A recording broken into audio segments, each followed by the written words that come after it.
What are the branches of democracy? In the United States, we elect people to run our government and make our laws.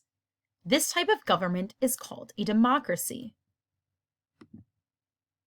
The Constitution sets the rules for our government and explains rights and freedoms. The Constitution divides our government into 3 parts or branches. This is the legislative, judicial, and executive branches.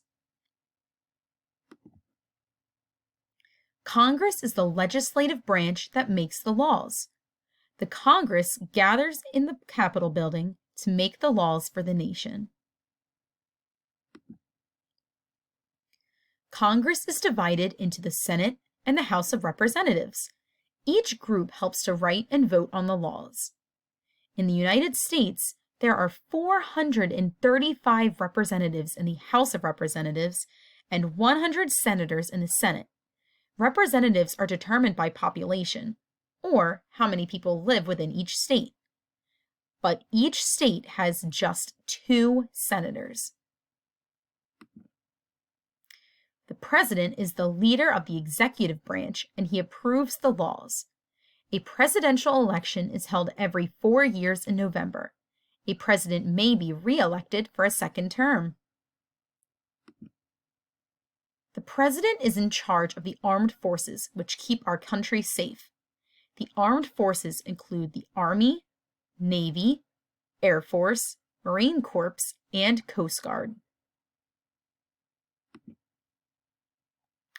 Our court system is part of the judicial branch, which makes sure the laws are correct and used fairly. This means they make sure the laws are constitutional. Few cases reach the highest court. The Supreme Court has 9 judges called justices. Each branch is a part of a system of checks and balances, so no branch has too much power. When Congress passes a new law, the president must approve it. This is one example of how one branch does not have too much power because another branch must approve of what it is that they are doing. Our 3 branches of government protect our rights as free people of the United States.